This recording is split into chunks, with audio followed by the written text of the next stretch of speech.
Yeah, yeah. Call it T&J, Irish Bourbon, one fruit drink. Good afternoon. Bill Young. Now, before we get started, I think I need to, well, everybody's been asking me why I'm so blame handsome today. And you know, it all happened because of Life Enrichment. Or maybe before that, maybe it happened before that, maybe the problem was I got up in the morning. I'm not quite sure, but anyway, or maybe it happened because I wasn't watching where I was going and I tripped over a curb, and I can tell you a lot about what asphalt looks like real close. Anyway, that's the reason why the NFL isn't after me, I can assure you that. And, you know, it made me feel like a story I read here a while back. These older people learned how to text. Most of us old folks aren't very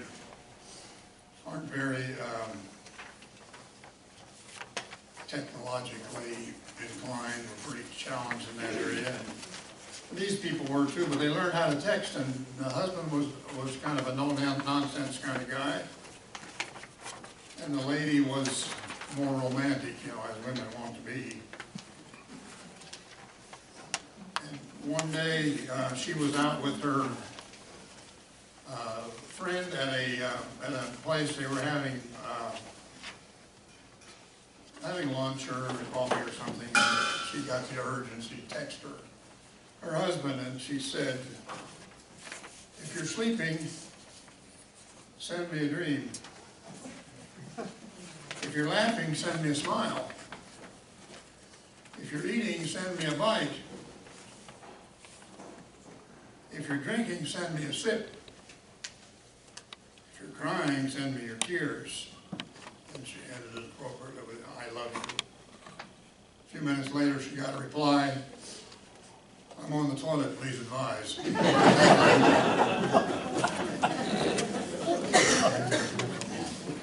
Well, anyway, on behalf of the Swiss Mennonite Cultural and Historical Association, I want to welcome you to this Schweitzer and Friends event. To this, the 51st annual meeting of Schmecca, being held today at the Bethel College Mennonite Church here in North Newton. Thank you very much for coming. We truly appreciate it. Now, this is a rather special year, a very special year for Mennonites and Anabaptists, because about 500 years ago in an upstairs apartment in Zurich, Switzerland, there were a bunch of guys who were discussing church matters, as guys want to do sometimes, and they didn't think it was appropriate that the church baptize all of the little kids as soon as they were born. And so they, you know, after fermenting about this for a while, they baptized each other, and then they went out into the world and told their story. And they took that story with them out of the cities into the farmlands where they were more or less driven. They took that story all across Europe and into Ukraine. And then they took that story all the way from Ukraine here to Kansas. And I hope that you have taken that story with you when you came here today. To welcome us from the church, the Bethel College Church, I've asked our pastor, Nathan Coons, to say what the Lord put on his heart.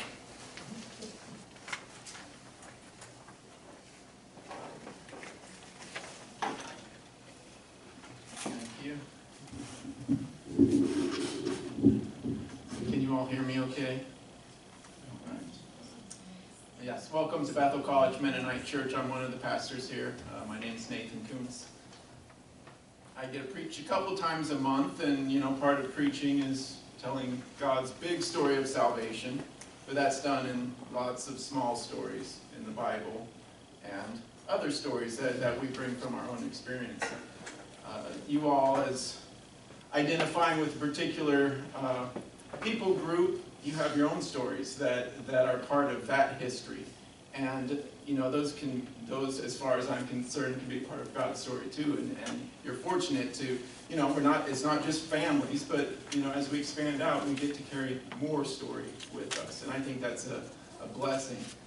One thing I've been thinking about lately, I'm interested in two types of stories. So this is your assignment, that maybe you can talk among yourselves or with me sometime. One type of story is holy places.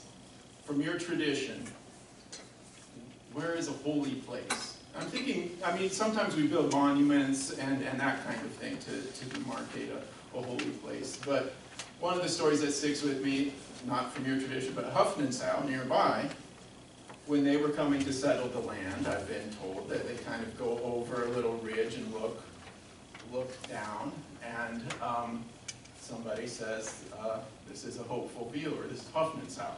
And so then over that ridge, then that's where they build, where they settle, where they build their church. I like that story of place and people coming together, and for them at least, that was a real blessing. So I'd be curious, from within your tradition, where does place and God's providence come together? And where is that story? You know, physically, where is that story in places around here? I think that would be an interesting story to hear. So that's one assignment, stories from your tradition of a place that meets God's blessing.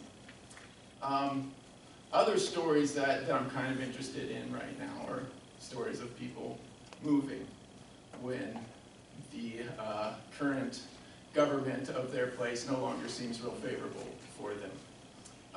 How long have your people been in any particular place before moving on? This is a real question. 150 years? 150-ish? We just celebrated 150. Yeah, here. And is that the longest? That's the longest. That's the longest time. And before that, when did migrations happen? At what yearly intervals? About 100. About 100. Okay, so we're pushing it here, right? In this geographic location, we've been here longer than ever before. I'm interested in the stories and the letters that people wrote as they're thinking about what does it mean to move. When is how do we assess when we're still safe here? That's a question that your ancestors dealt with. And I'm sure that there would be letters and correspondences that talk about that. I think that'd be very interesting. So that's an assignment, and I'm sure probably some of you have those letters and have that history. But, you know, letters of immigration. How do your people assess the situation? And also stories of place and where God meets the people at their place. So those are your two assignments. I think we are immigrant people. I mean, you know, we can pretend that we're settled here forever, but that's not what history has provided us. So, you know, we're one small sliver in a very long movement of human history, and you all have identified part of that sliver, which is bigger than what most people do. So I'm thankful for that. But how do we fit in this long movement of human history here on this earth? So I invite you to pray. Oh God, you have been our dwelling place for all generations. Before the mountains were brought forth, or ever you had formed the earth and the world, from everlasting to everlasting, you are God. We trust your presence with us here in these great plains. We trust your wisdom with us as we can look back over history and get clues for how the future may unfold. We ask that you help us to be faithful and attentive to your story as as it covers vast time and vast places. Help us to know where your path is, where your story is. In Jesus' name we pray. Amen. We're going to change the schedule just a little bit because of the scheduling issue. I am not Laverne. I am not declaring a quorum. I'm music, clear down at the bottom somewhere. So there should be hymnals on every other chair. And we are going to start today, just going to sing a few hymns together. Start with 158.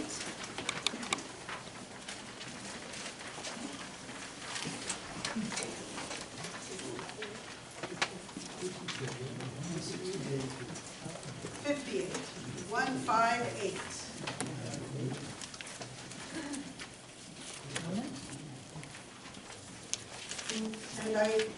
And let's sing in English or German, whichever you are comfortable with.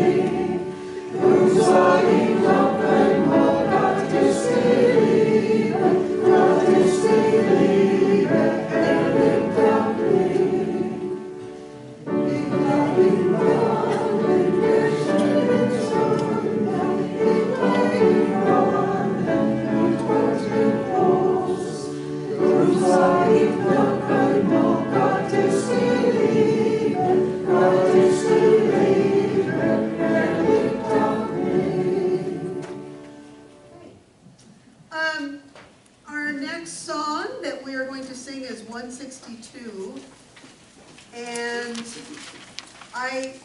there was an invitation to a church that I read this week just by accident, and just some bits and pieces from that I wanted to remind us of. That we sing traditional hymns because our cultural bias is that the human voice is the best instrument for praising God. Mitch, no offense, I know you're big into brass, no offense. But anyway, and Martin Luther was very much in saying that hymns sung in 4-part harmony, without any one voice elevated, everyone in their own range, together, is the most beautiful metaphor for a human community bound in love and enriched by diversity. So, 162.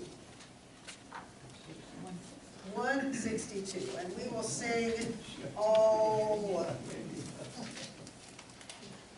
3 verses of this. Oh,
in body or spirit.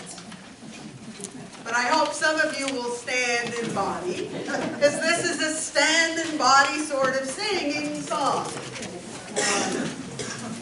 With some energy and lots of love.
You heard well, thank you very much, Jenny, for leading that music.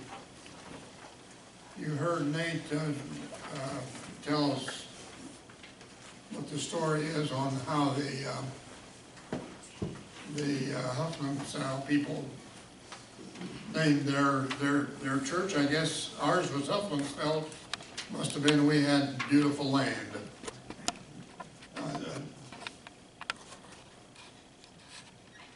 Anyway, on behalf of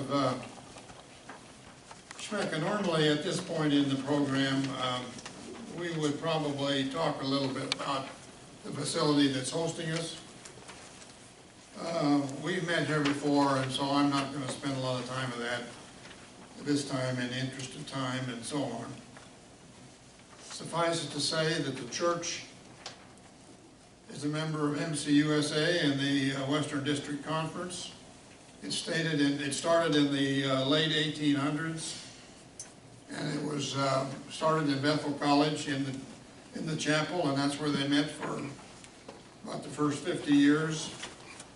And then they built this building and have been meeting here ever since. The church currently has 3 pastors, Nathan Kuntz, Joanna Heriter, and Elizabeth Schmidt. The church tends to be forward-thinking and progressive in their thinking. Now, Schmecka was created a long time ago by people who were interested in preserving certain things about the life and culture of the Swiss immigrants. They wanted to preserve their unique food. You don't think poppy seed, think Bonabrugge. They wanted to preserve their language, think Schweitzer. In general, they wanted to preserve their uniqueness. As well as, you know, I don't know, the guy that builds these trifocals, they don't ever get quite right. As well as a platform, they developed as a platform for which they could, you know, do things, operate programs and so on. They could own property. They could be a charity and so on. And so the association, with their bylaws, require that we meet annually, and for the purpose of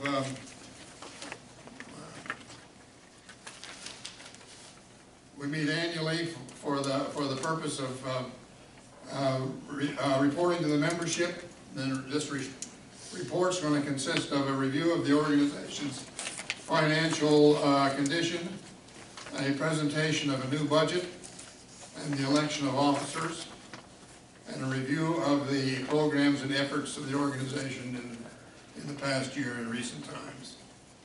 Also, you people, the assembled membership, have an opportunity to raise concerns and so on that might be of interest to you. And so, Madam Secretary, I declare a quorum to exist, and business can be conducted. And the first item of business is the financial report with Rick Grable.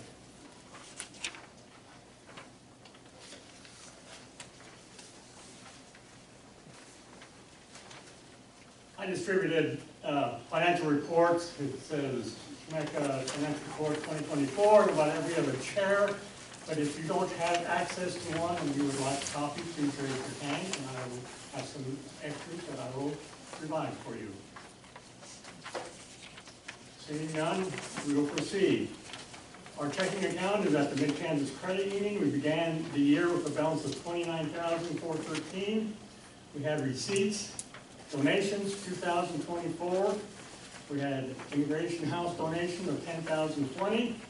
We had match week this past November from the Montgomery Community Foundation. It was designated for Immigrant House and it was $11,238. Like interest and dividends of $30. We did receive a memorial for Marilyn Strickey of $50. Last annual meeting, we sold extra poppy seed rolls for $290. The banquet, we took in $2,330, and during the 150th celebration, we took in $39,944. Disbursements, we had utilities with $274. Website maintenance, $643, office supplies, $49, Schweitzer salt, $498, postage and box rent, $145, online square fees, that's when we accept credit cards, we have to pay a fee to do that, but we spent last year $271 in those fees. Our insurance policy cost $2,641, miscellaneous $556. Last year's annual meeting, $286. We also acquired some land where we intend to put an immigration house.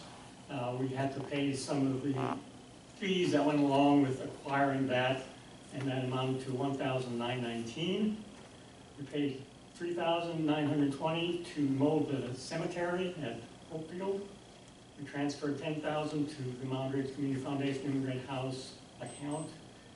The banquet, had expenses of $2,110, and the 150th celebration, $39,669, leaving us a balance at the end of the year of $32,355.49. We also, another account we have is the Mound Ridge Community Foundation endowment. We began the year with a balance of $111,999, had contributions during the year of $17,969, interest and dividends of $7,026, unrealized gains of $8,744, administrative fees of $952, and we transferred some money out of there to go to the 150th celebration. We transferred $5,140, leaving us a balance at the end of December of $139,648.18. We have another account with the Mound Ridge Community Foundation that we started this year. It had no balance at the beginning of the year, but we added $10,000 during the year. This is for the immigrant house building fund. We had interest and dividends of $115.22, administrative fees of $43.93, leaving a balance at the end of the year $10,071.29. We have one other account at the Mound Ridge Community Foundation. It's an endowment for education. Beginning of the year had a balance of $14,833, interest and dividends of $873, unrealized gains $1,256, administrative fees of $121, and because we didn't have any scholarships that we granted this year, there were no disbursements for scholarships, so it left a balance at the end of the year of $16,841.80. We also have a cemetery endowment fund at the Citizens State Bank. It began the year with a balance of $4,855, and a donation of $100, interest $29, balance in December of 2009, $84.85. We have another capital improvement fund at the Citizens State Bank, a balance of $1,347.93, interest earned of $8. Interest, or the balance at the end of December was $1,356.10. And we have a passbook savings account at the Mid-Kansas Credit Union, $26.38, 4 cents earned, and the balance $26.42. Any questions? And if you have questions that come up tomorrow, don't hesitate to contact me. I'll be happy to try and answer them. The next page, since we spent a lot of effort and time and money in our celebration for the 150th, I thought I would share with you how we came out financially on the 150th celebration. So the next page, the 150th celebration financials, gives the totals for basically for 2023 and 2024, what we spent on that and what we took in on that. And you can see we came out very well. We ended with a positive balance of $9,154.84. So a lot of work went in it, a lot of money went in it.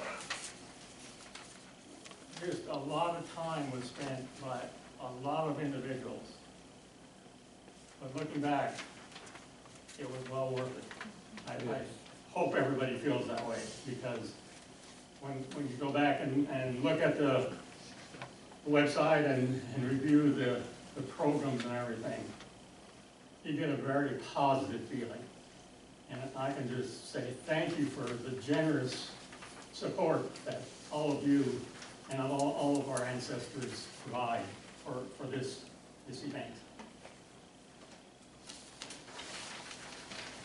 If anybody has questions, I'll try and answer them, and like I said, if you have questions tomorrow or next week, don't hesitate to contact me. The last page is the proposed budget for 2025. Receipts, we expect to get donations of about 2,000. We'll have to probably transfer some money from the Foundry Community Foundation Endowment Fund of about 5,000. Banquet, we usually take in about 2,500. We expect to sell some books, 1,000. Miscellaneous income of 320 and dividend interest of $30 will give us approximately 10,850 receipts for the year. Disbursements cost about 4,000 to mow the cemetery at Hopefield. Insurance about 2,700. We usually spend about 2,000 at the banquet. I put in 500 for scholarships. We hope that this year we can give some scholarships. I mean, we made the offer last year and nothing turned up, so we didn't disperse any last year, but Roger? Well, you done with your thought? Yeah, go ahead. Okay, well, you said we have questions. We, the scholarship committee, can go ahead and continue to, if we advertise $1,000 scholarship for Anabaptist or for seminary. Well, I think so. Yeah, I mean, okay, I just saw that earlier and I thought. He's asking if the scholarship committee can solicit scholarships again. For sure. We have money available. Okay, that's what I wanted to hear. Yes, As opposed to, we have money available. you know, if I call Kerwin and say, we're down to $500, we may have a funeral up at Truman, I don't know. No, there is money available. Okay. And also that scholarship account, We have a scholarship account that that's $10,000. has, I didn't see that on here anywhere. Where? the endowment, the top one on the second page, Foundry Community Foundation Endowment Education Fund. 14,000, or balance December 16,841. Well, you can't use all of that at once, Roger. It'd be nice to have some applicants though. That's money available for scholarships. Okay, I think he's referring to our budgets that says 500. Well, yeah, that was my question, was whether that was a message I was supposed to get. No. Okay, all right, The message was that there is money available. all right, I mean, we didn't have any last year. yeah. I thought we should do some. I guess I wasn't thinking that 1,000 is what you advertise is what we give. Let's see, we're just putting this extra 500 into the 16,000 you already have, so. Rather than have 1,000. Yeah, I'm good, I just wanted to make sure there wasn't some No, subtle message there that wasn't so subtle. we have money to fund scholarships. Okay. I think you could read the rest. I think if there are any questions, I'd be happy to try and answer them. If this is proposed budget 2025.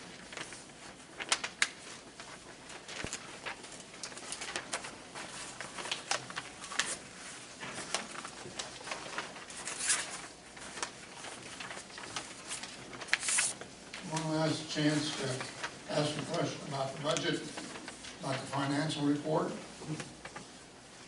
We should have a motion to accept the financial report. Do I hear a motion for that? So moved. Oh, yeah, I'm not sure who did that, but, all right, very good. That's Peter Preheim, and who's the, where's the second? Second back there, Eugene. All in favor of accepting the financial report, say aye. Aye. Opposed? Financial report is carried. All right, we're gonna hear about the museum project, Glenn.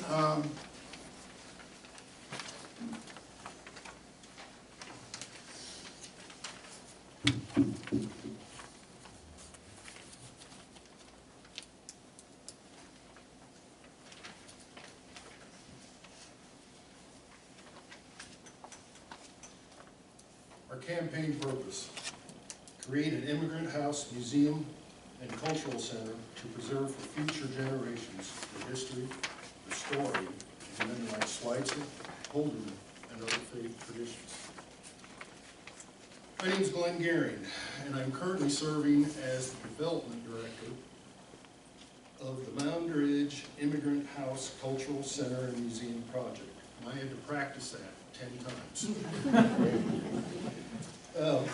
We've been working on the Immigrant Cultural Center project for the past year and a half, give or take. And today, Rick talked about some of it, how we acquired some property. But I've got some very positive news to share, in that we have the 3 acres. And that is through the great generosity of the Jenkins family. And it's just awesome. That's quite a gift. We've acquired the 3-acre property just west of the Mound Ridge Museum. And if this location sounds familiar, it really should. This is where we held all our ag demonstrations, and we even raised and milled the turkey red wheat on this property. So we think our location is just great.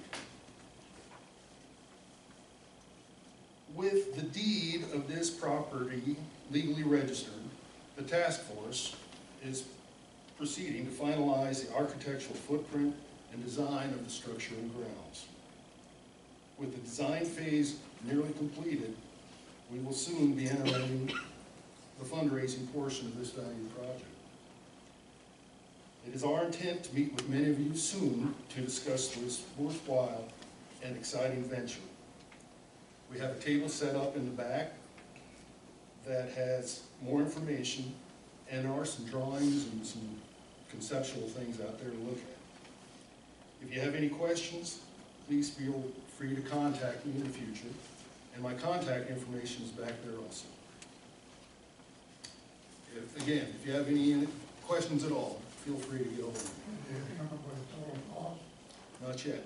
We're just getting finalized on our design phase on it, and there's nothing that I would feel well saying, because it'd be wrong. So it is an expensive endeavor, though. There will be sizable fundraising ahead of us here for the next couple of years. So you guys might get real familiar with me, so we'll see how it goes.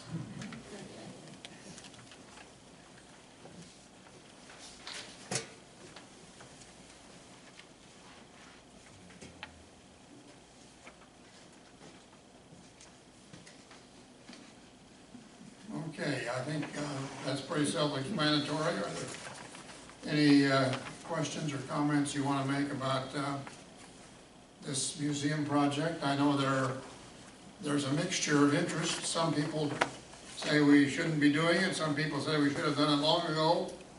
Are there any comments out here?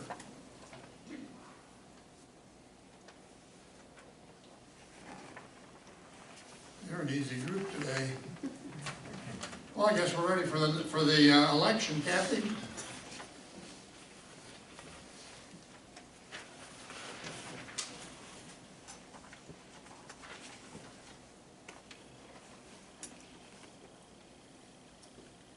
Don Kaufman, Steve Stuckey, and I have worked throughout the year to call Schweitzers to serve on the Swiss Mennonite Cultural Historical Association board. And there are lots of people out there who would be very good at doing this. So next year's nominating committee can continue talking with them and bring them in. But Bernd Stuckey has chosen to step down after 14 years to serving as president. And now current board member Frank Stuckey has agreed to serve as president coming up. And Frank, as I understand, has asked Eugene Gehring to serve as vice president. So now this will be a year of change, as it always is, a change in leadership. 5 people will be joining the board. Several board members are working on an updated bylaws, so the new board will decide how to approach terms so that everybody doesn't go off at the same time. At the 150th, Schweitzers from 30 different states attended. So we know how many people have interest in our history. And now that we've graduated to Zoom, on the board meetings, we can ask people from all over the country to serve as board members in the future. So the people who I've seen here today already, that we will introduce, Mitch Kaufman is here. Mitch, will you stand? Mitch is a retired mechanical engineer musician from Prairie Village, Kansas. He grew up in the Allendale and Leona Kaufman farm between Moundridge and Elyria, where his sister Cindy Bartle lives now. You probably are familiar with that area. And his wife, Rosie Penner Kaufman. They attend the Rainbow Mennonite Church in Kansas City. Mitch said he enjoys spending time fishing and recreating at his sandpit lake near Burton. So he's going to be around here, messing around in Burton, so he'll be able to be available for meetings. Jerry Youngke, Jerry, would you stand? Raised in Elyria and now from Wichita, has already made an important contribution, forming the Swiss Lithuanian Mennonite Genealogical and Historical Association, the G&H Project. He shared his genealogical information at the 150th, had a booth there and helped people understand. And he gave the Shmeka address at the banquet in 2023, so you kind of know him already. He worked as a financial advisor and serves on the Wichita Symphony Board. Jerry and his wife Dee Dee, who's here too, are members of Grace Presbyterian in Wichita. Gib Bergen, I thought I saw him here, contributed greatly to the 150th celebration by researching and marking graves of early pioneers buried in the churches, our supporting churches, including the two in South Dakota. So they ran all the way to South Dakota and got information. From Moundridge, Gib got particularly interested in the Mennonite heritage when he married Kay Ann Craig. Gib served on the Moundridge Museum Board for 12 years and is already helping with plans for a potential Shmeka Cultural Center. Jacob Reed is not here, but I have his picture. He sent me, so if you want to know who Jacob Reed is, I'll show you his picture. After graduating from Bethel College, studying at the University of Texas, and working in the political field, he earned a master's degree in education from San Francisco State University. He is assistant principal at Galileo, the Academy of Science and Technology in San Francisco. We would know him as the grandson of Ozzie Gearing, and longtime Shmeka member and so involved in camps and all that, and the son of Kathy Reed. I've been working on Jake for several years already to join us, and he's been most interested in this program and in his history, and so he was very excited to be a part of this. Dave Stuckey, I saw him here handing out brochures. He attended Bethel College and graduated from KSU with a BS in agricultural education. He farmed with his dad, worked in sales, was material manager for the Kingman Hospital, and retired in 2018. So he doesn't have anything to do now, so he's really eager to get busy here. We know Dave as the husband to our previous Shmeka secretary, Nancy, and they own and operate the Champion Ridge Inn and the Country RV Park near Kingman. So we're glad to have Dave involved. As Wynn Gehring stated at the 150th celebration, it seems like we have come full circle, he said. So what's next? So our nominating committee members agreed that these additions to the current serving board members will make a strong, capable group to be innovative as they face these next years of the Shmeka organization. But I would like to have those guys stand again, and then also you guys that are board members now, would you also stand? Yes, you can. You're young enough to stand. So I think this is a tremendous group, and so I think we have very good times ahead of us. So thank you all for your service.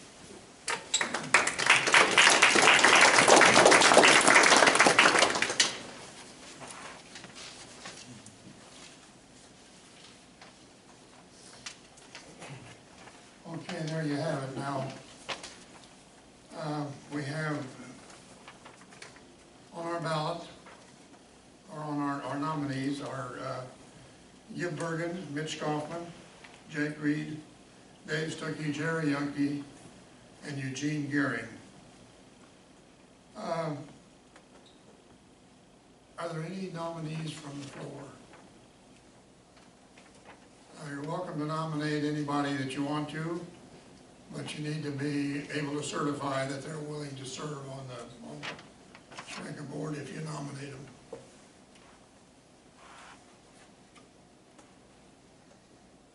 If there are none, then I would like to request a unanimous ballot.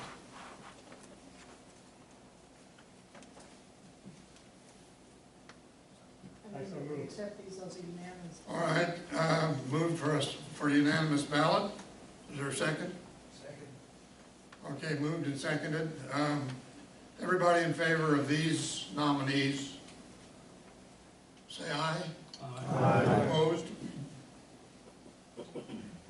All right, so that's going to be your new board.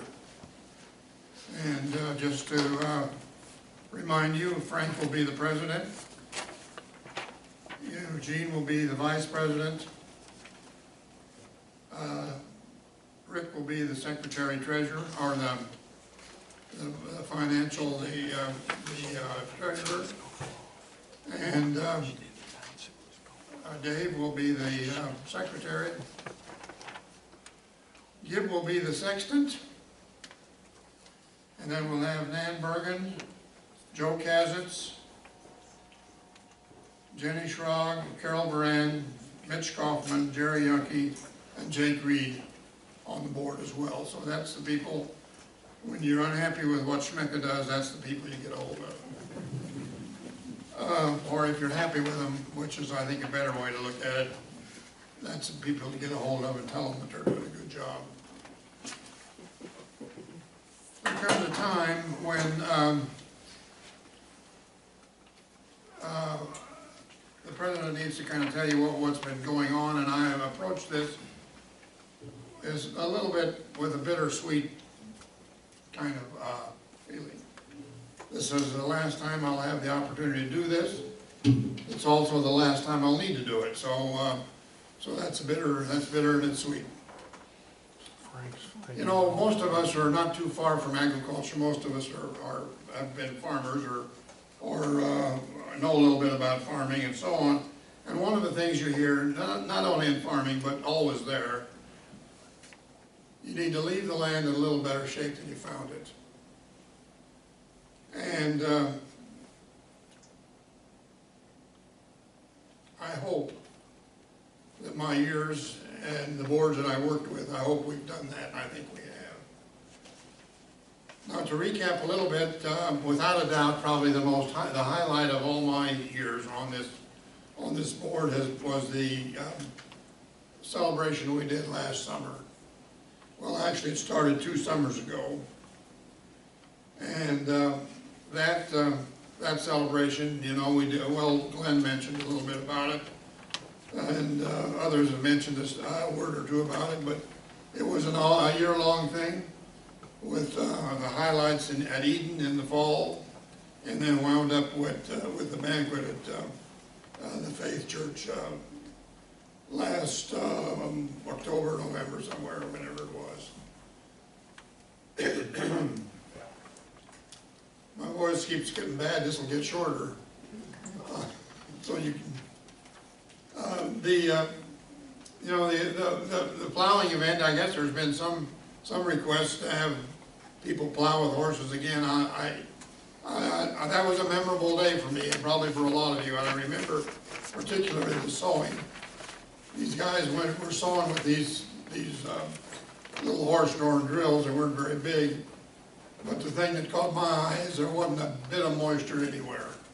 It was so dry, they were just putting her in the dust. And, you wondered whether or not anything was going to grow. But the old saying that all the old-timers said, sow in the dust and the bins will bust, and it worked out pretty well. Anyway, that was a highlight, that whole event, and we had the speaker from McPherson College that spoke about Ukraine. We had the film, we had Jenny's theater, or the play, and then we had all the seminars and the speakers, Wynn Gearing and Nate Stuckey and so on. It was a fantastic event. I hope you all agree. Now, one of the first things that caught my attention when I became part of the Schmecken board was the finances. We'd go to a meeting, Keith Caring was the treasurer at that time, and he'd say, well, we got enough money to pay the bills, but we don't have anything left in the bank, maybe $10, $20. And a month later, we know we'd go through the same thing again, and I kept thinking when Arnold would call a meeting, that pretty soon we'd be passing the hat and the board members would have to pay the bills, but it never happened. And so one of the things that I was concerned about, and I think we've done fairly well at, is get that financial thing turned around. And with the help of you people, with the help of a good board, with the help of the Mound Ridge Community Foundation, and with some careful spending, we've been able to turn that financial situation around. It's not perfect, but it's certainly a lot better. We don't worry about paying the bills necessarily. So that's one thing that I'm happy with. Now, we've also, I think, made a lot of effort with the properties. We've tried to keep them in excellent condition. This last summer, we sandblasted the monument and cleaned up the plaques. We've been mowing the cemetery and trimming it very religiously. Keith has been responsible for that. The marker there on 18th Street used to be back when I first started. McPherson County would park all of their road equipment there in that driveway. We've got that all chased out of there, and some of the old trees pulled out, and it looks a lot better.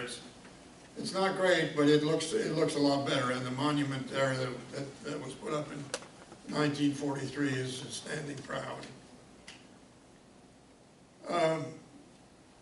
Another thing that we did in terms of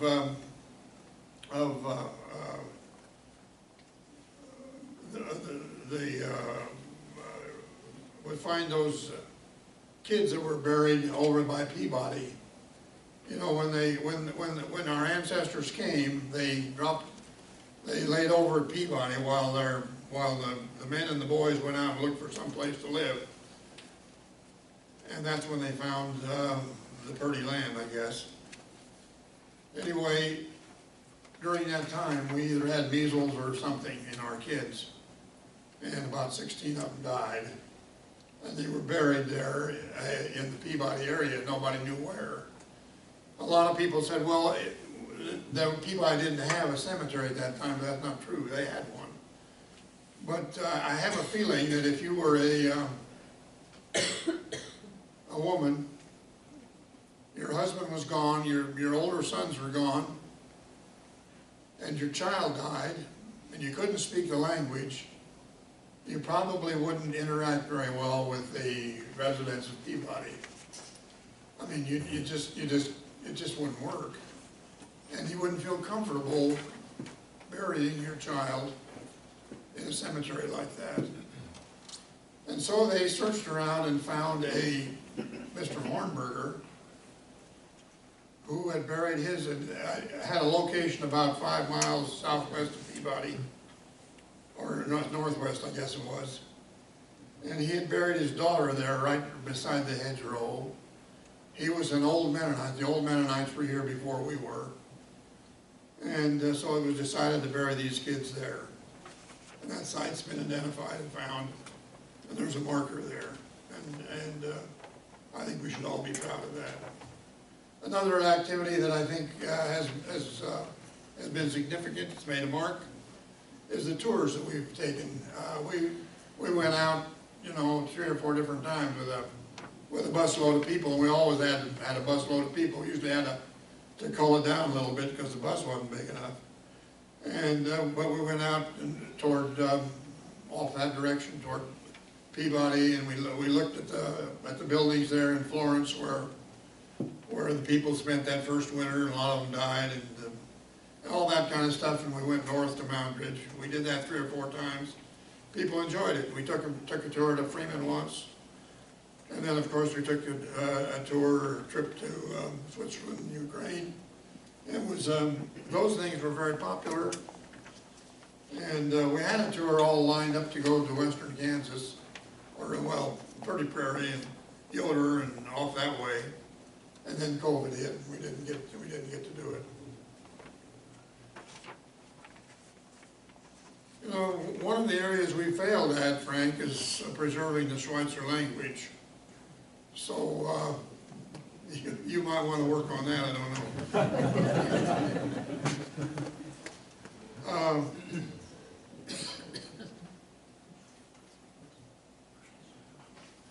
Another challenge we're facing is the scholarship, and I think we'll have Roger talk about that a little bit here, but it's facing challenges, and it may require some rethinking. We have changed also the whole idea of membership, what a member is. We used to say you pay your 15 or 20 or 25 bucks, you're a member of SMECA. We don't say that anymore. You're a member of SMECA if you are a descendant of those people who immigrated here in 1874. Your DNA determines whether you're a member of this group or not. You're a supporter of SMECA if you want to support it with your finances or your work or anything like that. And I noticed Keith looked over at Jim. It'll work. You're close enough. But anyway, we've changed that philosophy a little bit because that brings in everybody, and that's the way it should be. Now, of course, we're on the cusp of a great big project with that museum. I don't know whether we'll be able to swing it. It's been something that's been talked about ever since. Jake Gearing talked about it. I think some of the old guys thought that the Hopefield Church would fold and they could use it for a museum, but it didn't work out. And probably wouldn't have been a good thing if it had. But anyway, that's a big project that's going on now.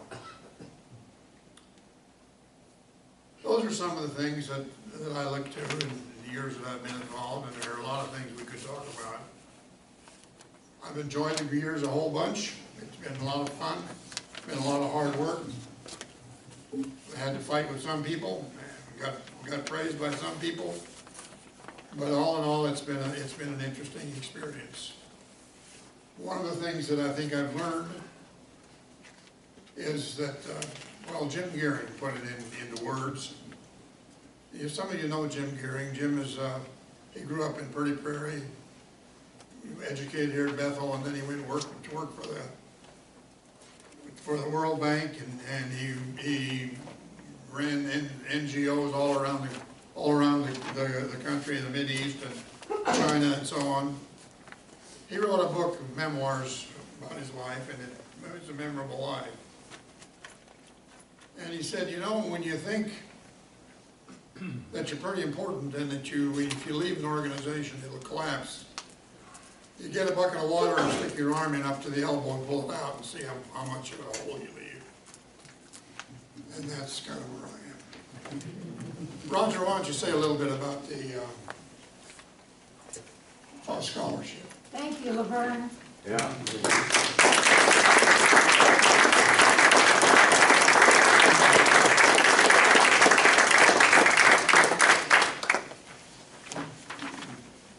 I've always enjoyed our phone calls.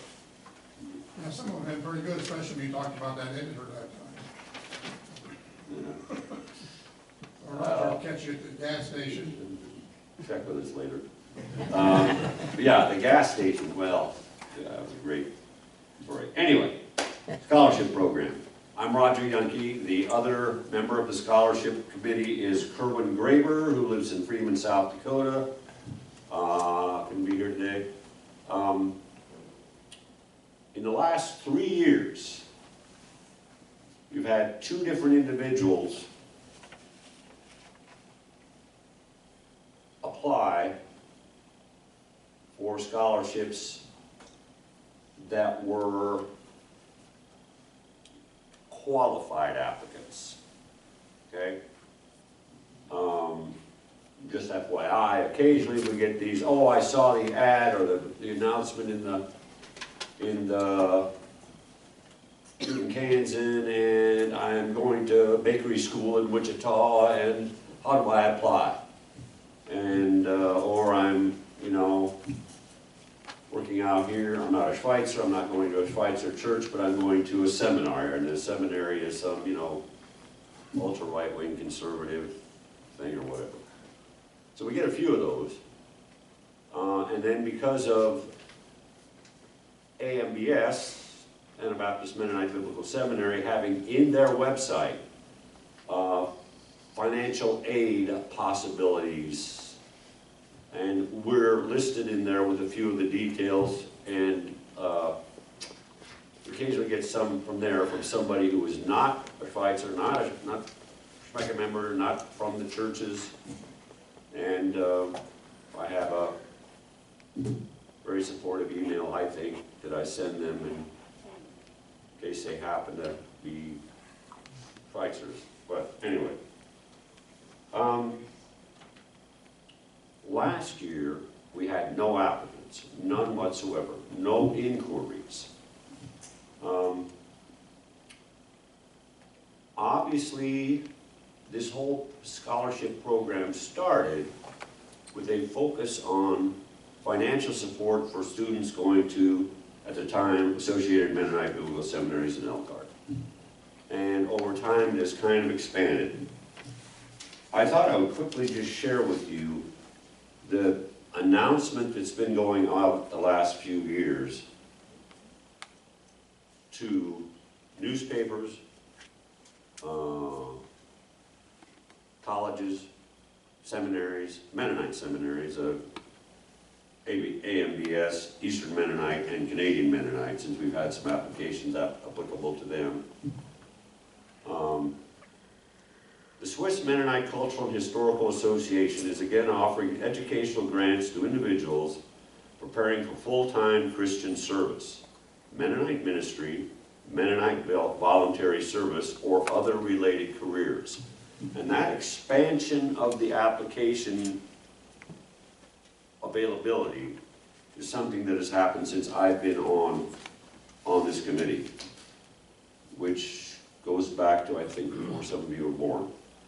But the maximum grant available is $1,000 for full-time ministerial students, with lesser amounts for part-time ministerial students, Mennonite voluntary service participants, and college students. The grants are for, in the case I haven't updated this year, but for the 2025-26 school year, and the application deadline will be May 30th. Application or criteria for applying. Applicants must have membership in one of the 8 Swiss Bohemian churches in Kansas, or 6 in Kansas, 2 in South Dakota, or to be of Swiss Bohemian descent. This is an interesting point. If you're a member of one of these historic churches, you don't have to be of Swiss descent to be eligible.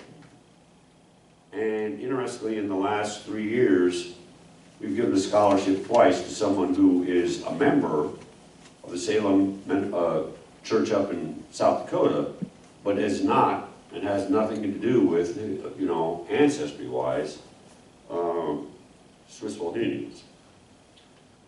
Applicants must be enrolled in or accepted at a Mennonite seminary or a Mennonite voluntary service program, or in a career-related program at Mennonite College. And in the past, we have kind of expanded that to look favorably at if you're going into social work in particular,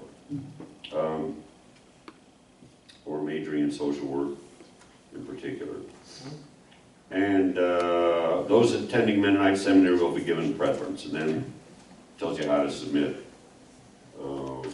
And we also mentioned that a letter of recommendation from their pastor or congregation should be included with their application.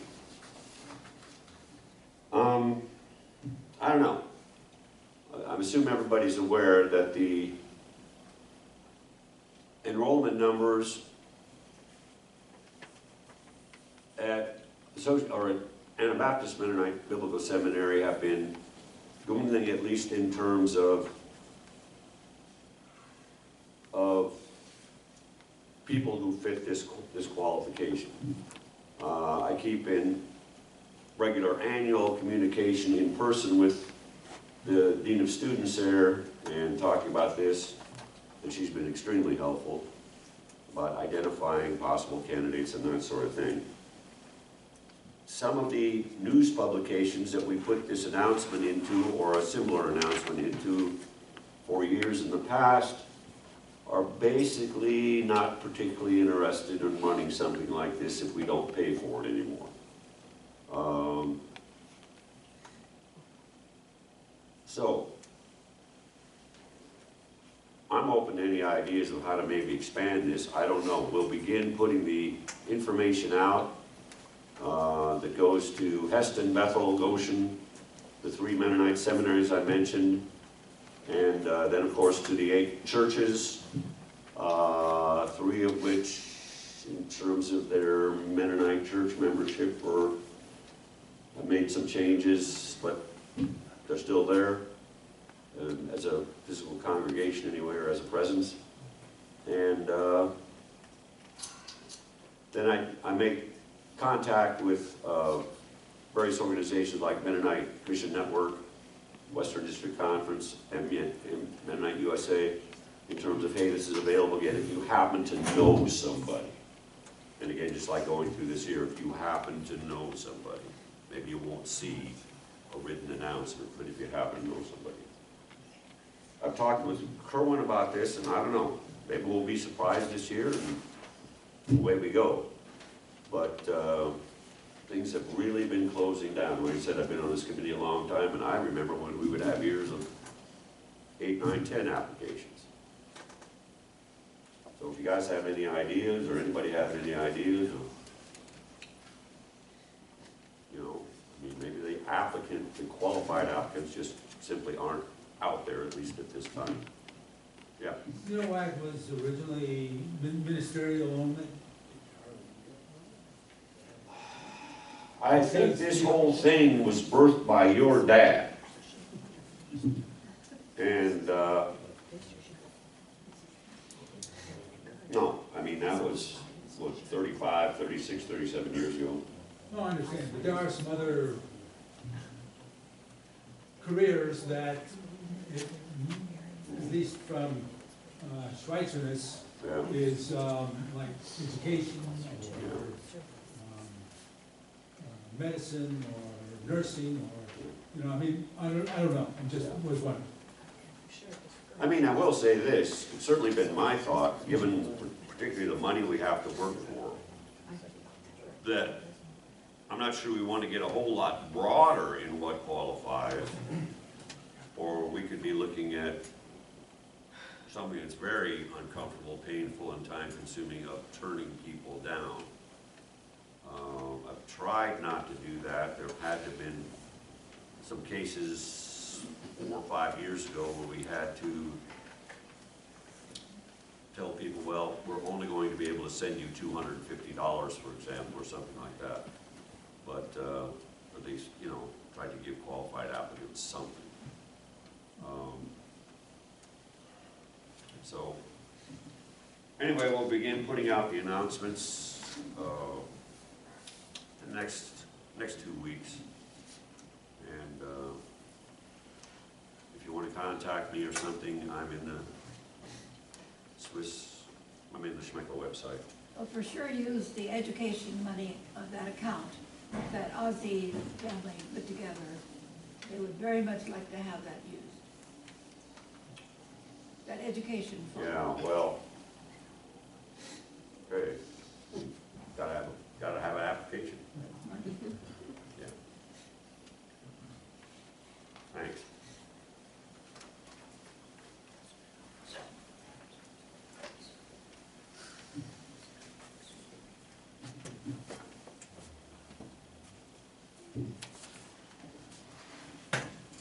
Okay. Any questions at all about anything we've said at this point in the meeting? Anything, question for Roger? You know, Rick already told you you can call him tomorrow, so that's fine. I suppose anybody else worked that way too. If not, I don't want to rush anybody. I know probably just dying to say something. If not, why, we'll close this business meeting and open the program part of the afternoon. Now, we're gonna have the music here by Jenny, but she wanted to do it earlier, so we've already done the singing, and so you can kind of re-sing those songs in your mind. But I will present Dorothy. It's really an honor to be able to present Dorothy Stuckey Haley to this group. Dorothy is an international trainer. She is a founder of the Haley Counseling Service. She's the director of the Family Peace Initiative. And she's a full-blood Schweitzer to boot. In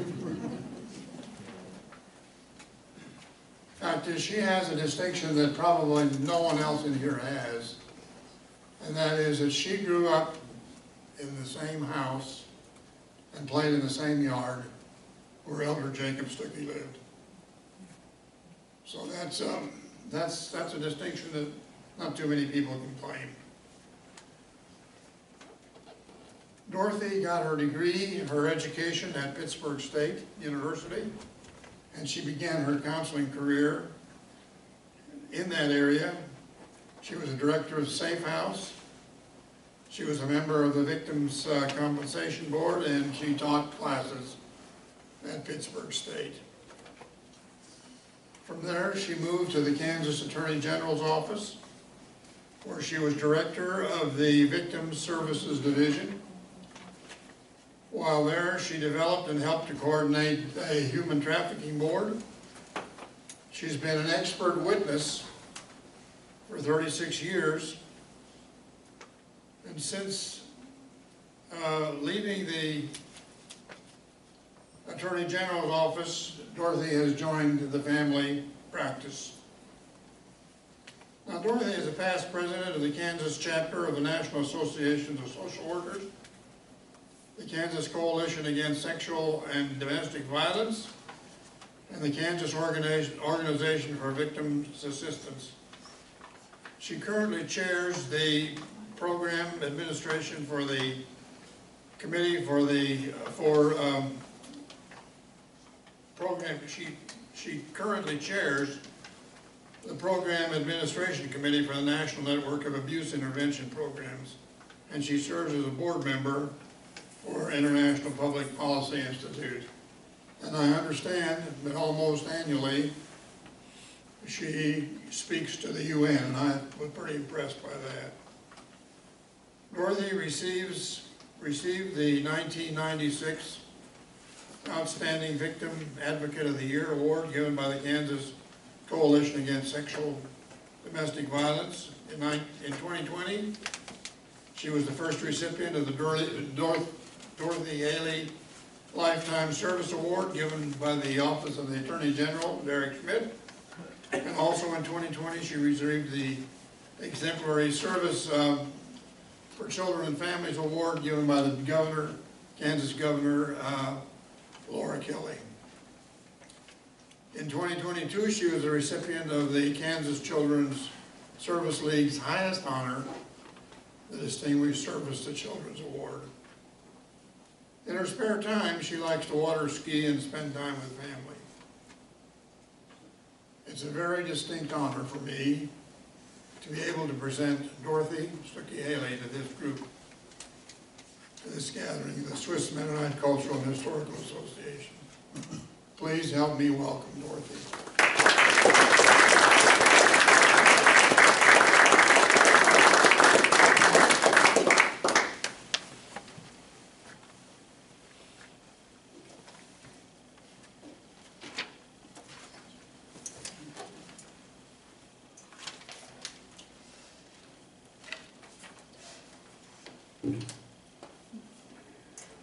So all Laverne is telling you is that I'm old.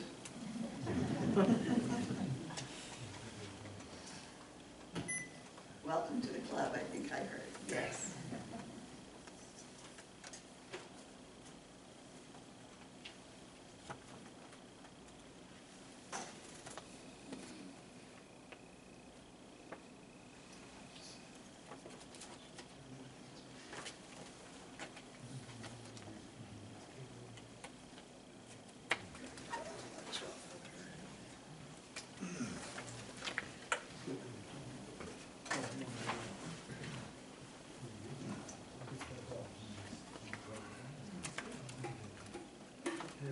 How about that? Thank you. How about that way?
Okay.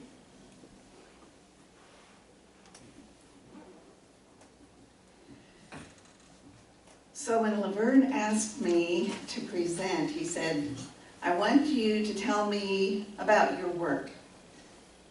So in thinking about my work, it always brings me actually on kind of a long journey, because my work didn't start from nowhere.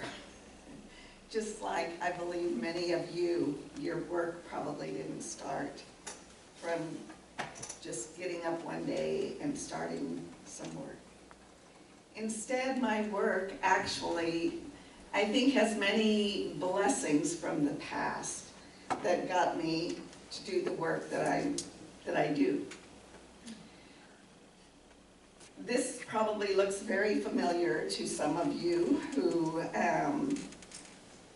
might have seen this from afar or as you drove down the road that splits the acreage into two half sections. On one half of it is what we always called growing up Hopefield Mennonite Church, and on the other half was where I grew up. And I'm certain this looks extremely familiar to Frank Stuckey. Buildings are all painted now. I know, I know. I had to look to get a picture from before then because that's not the way I remember it. This is the way I remember it. So there are some others here today who I am certain remember some things about these barns. The house is no longer there, but the barns are there. And I know Susan Schrog, who is sitting at the back, and Carol Schrog, my cousin here, both remember sliding down the roof of that white barn with me. Getting, of course that was when it had wooden shingles, and we had several times where we had slivers that, but that was our playground. And that was the area where I grew up. Here's a picture. I thought that some of you might, by having this picture, some of you might remember some of the people in this picture. Here's my mom and dad, and me and my siblings. Now, I know that the celebration of 150 years was mentioned. The celebration I remember was 50 years earlier, the 100th year, when Uncle Harley came to me and asked me to speak at that, which I did. And I do not remember much about that. That was also the year that both of my parents passed on. There was a fire which got rid of that house, and then 6 months later, my mother passed from multiple sclerosis. Right now, Leanne and Debbie have both passed on as well. So this is a picture of me and my siblings that was taken in December that are currently surviving. And one of the things that I think all of that trauma led to was also a real commitment to think about what really did the folks stand for? And how could we carry that forward? Well, I got a partner in crime who is here today, who shared with me the passion of working with those who cause violence.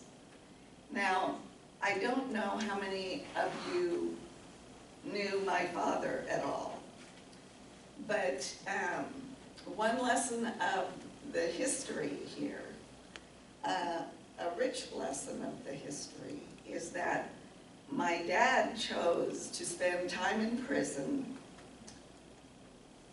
rather than take the conscientious objector stance. He believed that the government should not have the right to make youngsters sign up. So essentially, he was a draft dodger. And that story has kept through the, and has, I think, in many ways bolstered up my commitment to nonviolence. What you see here is a presentation about my father's life that was done by my son Max here when he was a 6th grader. Is that right, Max? 8th grader. Okay. And he was able to do this because I came up for the sale of Harley and Ruby's place, and Frank was there, and he took me aside and he said, "I have a box for you, Dorothy." And in that box were letters that during the 8 months that my father spent in the federal penitentiary for his stance as a conscientious objector, during those 8 months, Harley and Dad wrote letters back and forth. And Harley, being the historian that he was, he hung on to, he made copies of the letters he sent Dad, and he hung on to Dad's responses. And they were really pretty fascinating. So while Max was working on this, we came up one time and he spent quite a bit of time talking to Aunt Ruby, getting the scoop on some of this family stuff, some of this family history.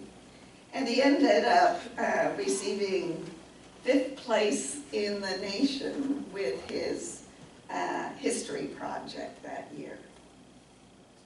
All in all, what I want to tell you is that this has become, in many ways, a continuation of Dad's work to stop violence. So when we think about stopping violence, I want to tell you that I was not really interested in working in the field of domestic violence, but when I was getting my bachelor degree in social work, that ended up being the best option for me at the time. because a placement that I was expecting to get ended up, there were some changes in the agency, so I had to, at the last minute, get another placement, and I ended up getting a placement in a domestic violence shelter program, and I thought, oh, this is not, that's too much for me. But I got there and I loved it. Because what I saw was that by providing the support, I was able to help many women get out of abusive relationships and protect their kids. But then Tina walked through my door. When after doing my practicum there, I became the executive director there and did that for 10 years. And about the 5th year, Tina walked through my door.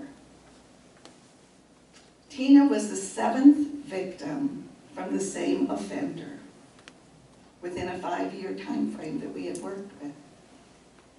And it had been going on in my mind that doing this work with victims and their children, although critical, there was nothing I could do with the victim that was going to really stop the violence. And so I realized I needed to really start trying to understand those who were doing the harm. If I was going to stop the violence, we had to start there. That wasn't easy for me because I had all of these stories in my mind from the victims of the horrific things that they had experienced. But I love this Dostoevsky quote. First off, Dostoevsky was one of my dad's favorite authors. So I had read this, and it just seemed to fit. And I went on a quest to try to understand those who were doing the damage to their family members. So I started asking myself, do they all have the same characteristics? Do they respond similarly to the same type of intervention? Do they have the same motivation? Do they need the same safeguards put in place? And since I was running the domestic violence shelter at the time, and my office was for quite a few years located within the shelter, I would come out of my office sometimes later in the evening, writing a grant or what have you, and here the women would be around the kitchen table or in the living room. And the kids would be up in bed, and they would be supporting each other. And I started really listening to their explanations of their relationships as they supported each other. And of course, I had my own caseload of some of them, so I was hearing it firsthand in many different ways. Some were describing a cyclical relationship where violence increases in severity and frequency over time. Much like Lenora Walker wrote about in the mid-70s. Others said no, it wasn't like that for them, but the violence remained at a consistent level over time. They just couldn't take it anymore.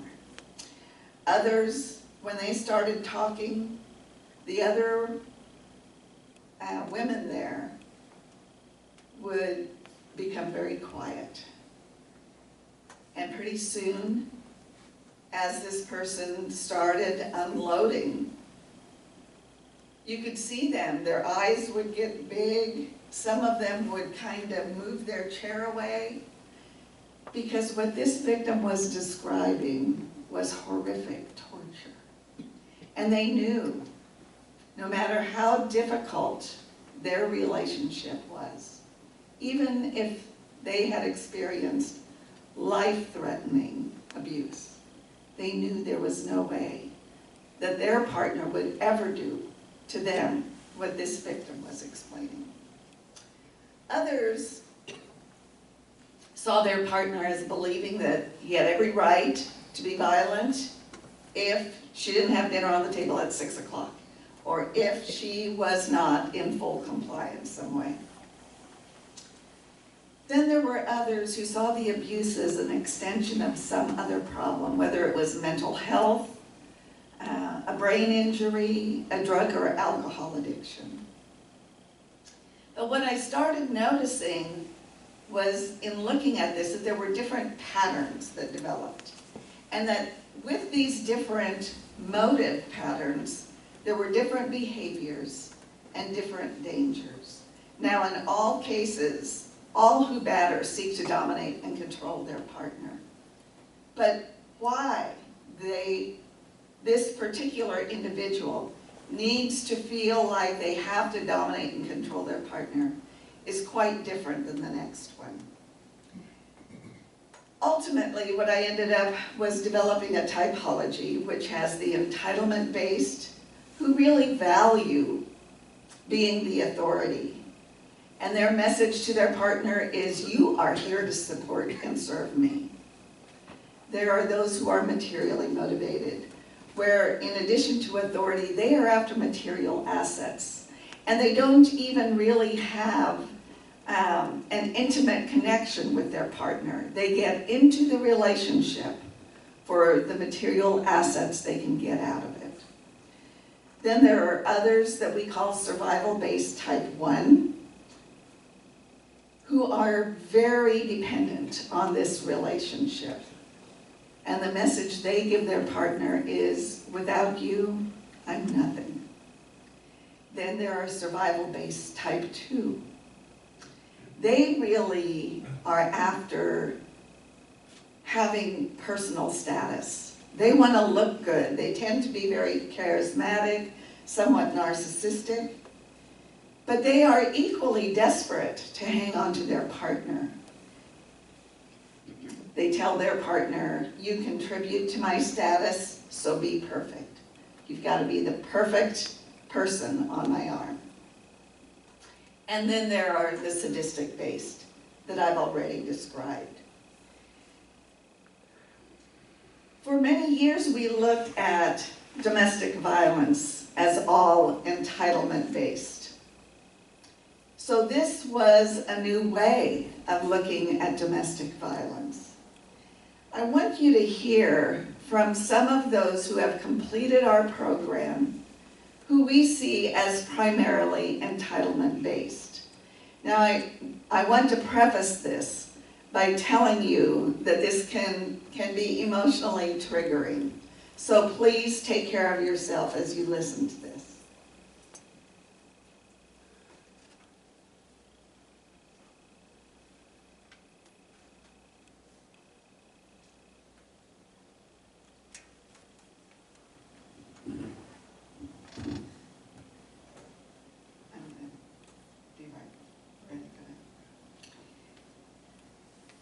So I hope you can hear there the entitlement, the feeling that they had the right to do whatever they did to their partner to get their way. But as I mentioned, there's another group, and we won't go through all of them, but I did want you to see the comparison between that group and those who are survival-based, who believe that they must really have that partner in their life in order to feel like they can survive. They believe that without her, they are nothing. So the reaction to the loss of the relationship, if anyone has a sudden loss of a relationship, it is very likely that there could be anger, that there could be frustration, there could be fear. But with these relationships, if you feel like you are really nothing without that person, what we don't see is just anger and fear. We see terror and rage. And when people are in the throes of terror and rage, they can't really be logical.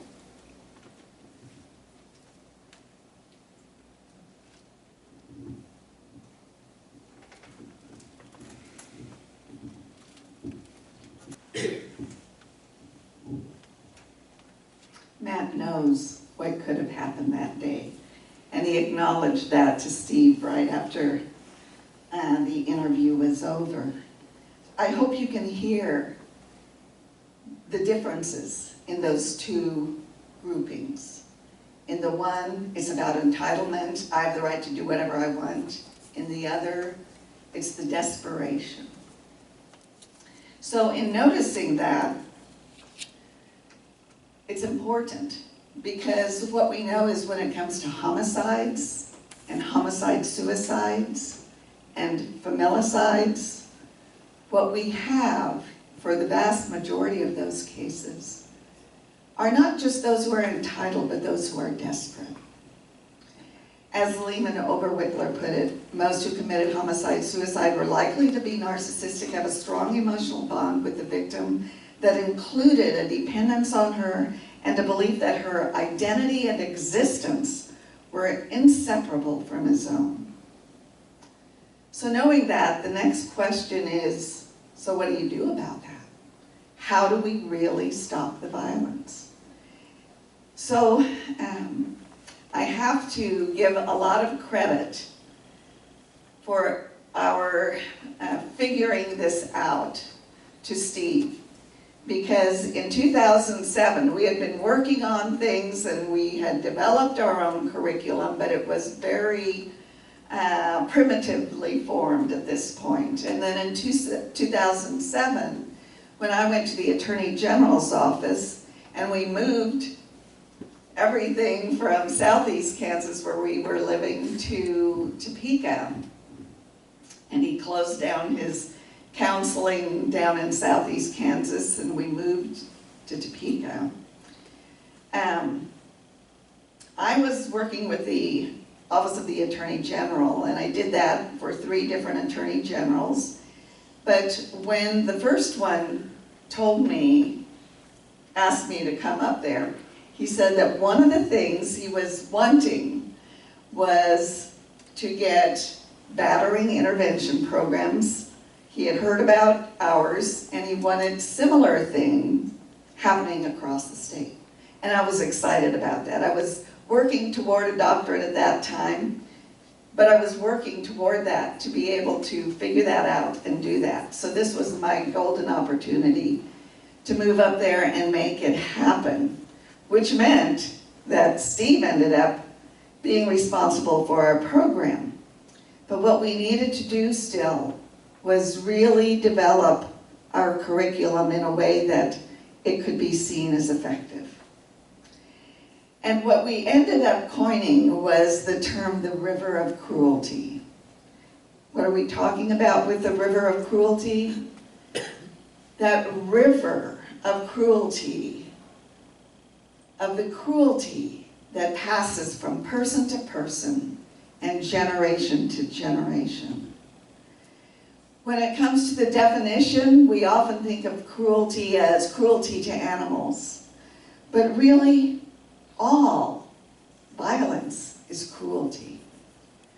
Many of us think of it as the intentional infliction of pain and suffering. But Steve added this other definition after studying and looking at Alice Miller's work. The blatant disregard of another.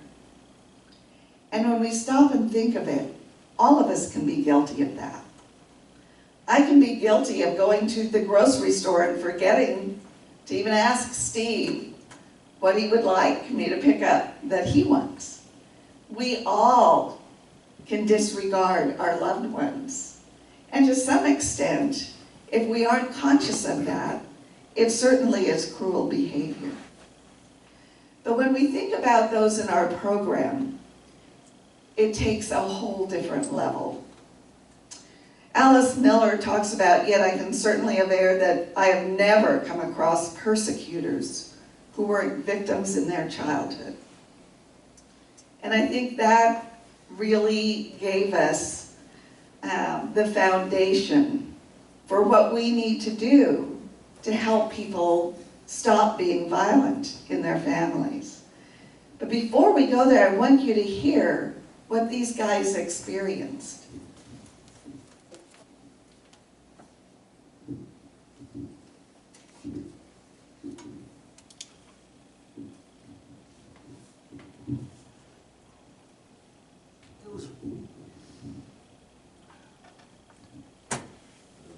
hope you could hear some of that emotional trauma that these men and the one woman in there had experienced long before they were ever cruel to anyone.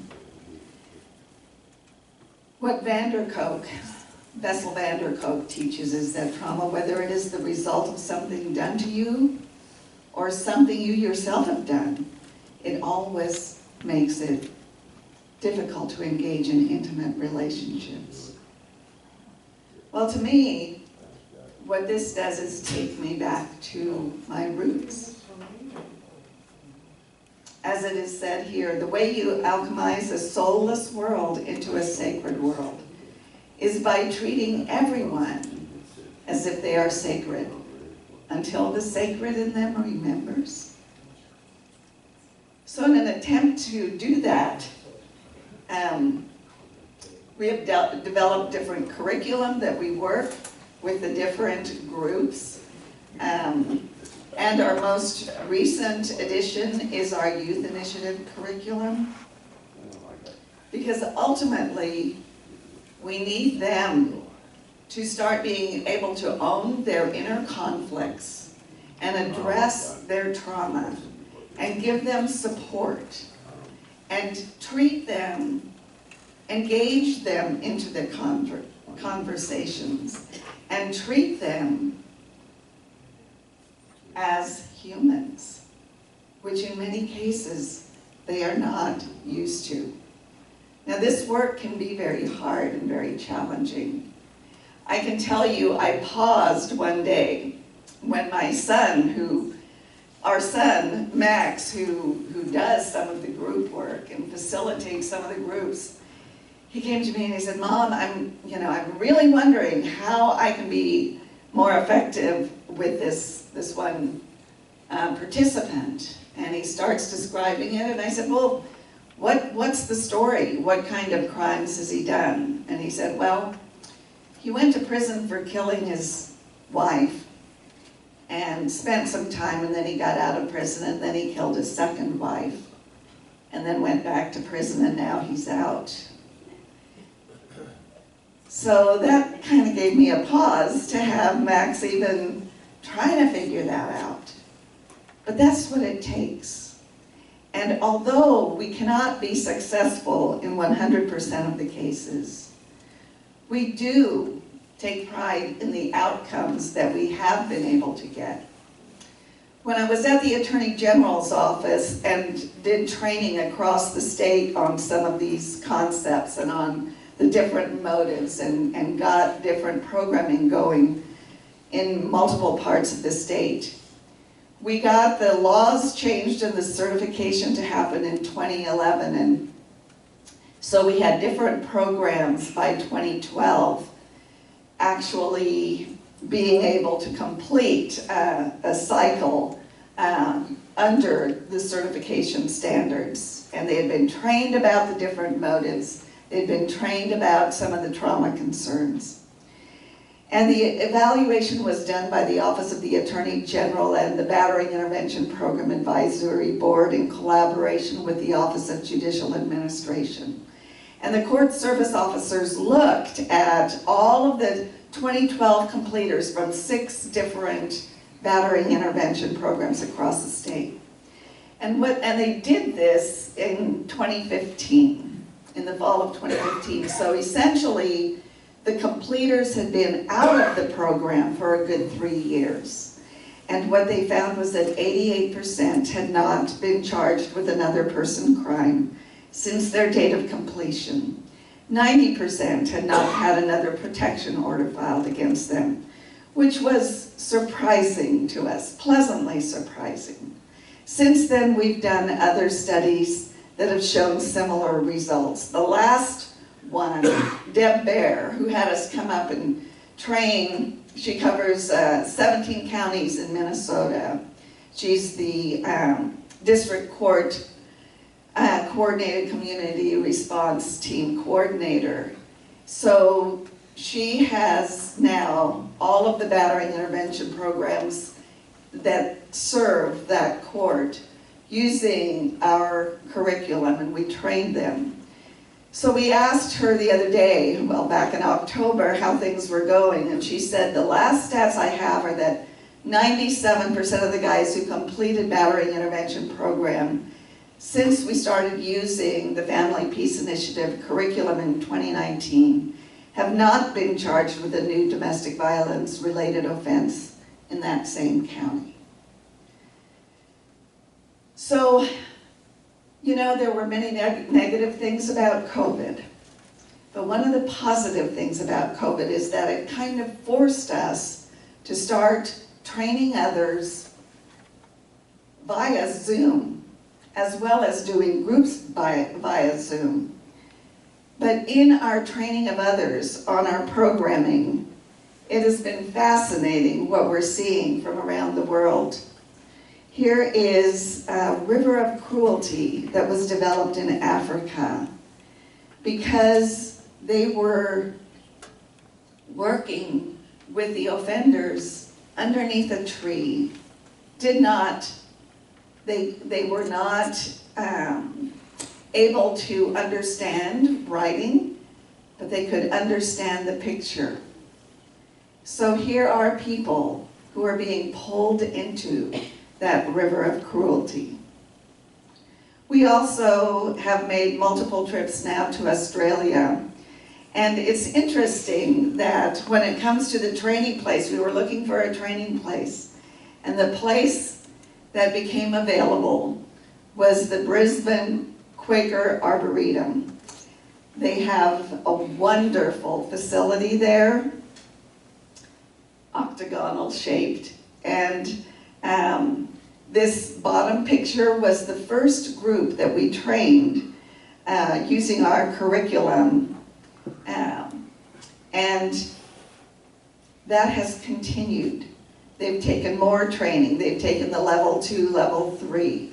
Here are some of the things that I saw that keep reminding me when I am training at this Brisbane Quaker meeting house of my roots. As Laverne said, we've also presented at the United Nations Commission on the Status of Women. Down in the lower corner there in the blue is my sister Leona, who came and helped me one year. Here are some quick photos from Newcastle, New South Wales, where we presented. With our youth program, here we are in Oberlin, Kansas with some of our staff doing a training. Here we are in Wellington, New Zealand. I noticed, Laverne, you talked about the language and was challenging Frank to maybe address the language. It's interesting, the Maori people in New Zealand have taken that on. And you don't go give a presentation without them starting in the native language. It's fascinating. Here's a group of about half of our staff that is helping us in one way or another with the mission. And this was taken at Christmas time, and those red and black little hats that they have that are setting by their feet, those were gifts that we gave them at Christmas time, thanks to Macy's excellent work. She made all of them. When it comes to this work, passing cruelty from generation to generation, certainly we see that all over the place. But we also hope to be passing kindness that way. Here are some pictures of our great-grandkids, and I love this quote that is sitting in between there. To witness the injustice of the world and not allow it to consume our light. I also love this quote by Maya Angelou. My wish for you is that you continue to be who you are, to astonish a mean world with your acts of kindness. I think we have our work cut out for us right now. But when it comes to the Carl Stuckey clan, it keeps growing, so there will be more and more of that done. I should have shown you in that other picture, not only is Max following us in this work, but one of our granddaughters is in that picture. She's getting her master's. This is her last semester to get her master's in social work at KU. And she too is doing assessments and working with us right now. So thank you for your time. And Laverne, that's our work.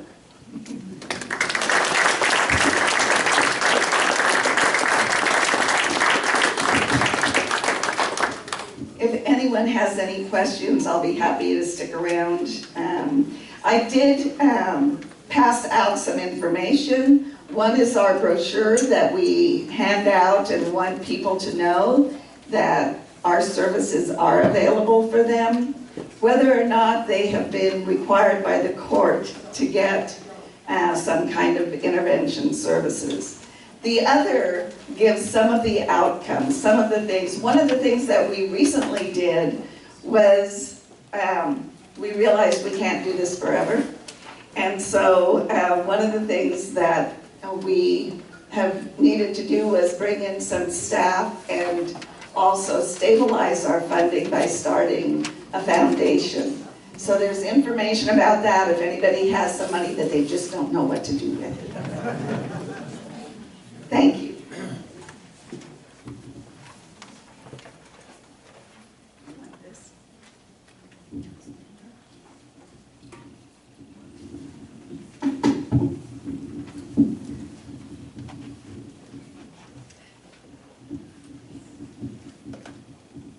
Okay, there you have it. That's really, really a commitment.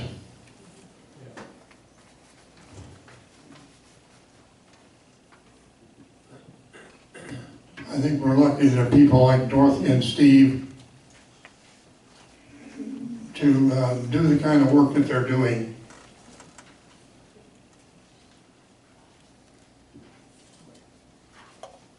Well, we're probably about at the point where the bud has taken about all of mine, or mine has taken about all of what we observe, or whatever. And so it's about the place where we're gonna have to call this thing quits.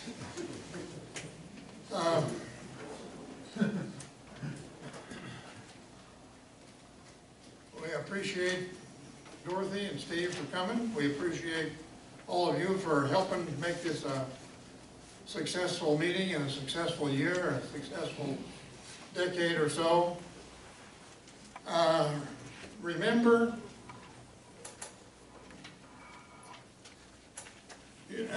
what we said earlier, that your heritage makes you a member of this group.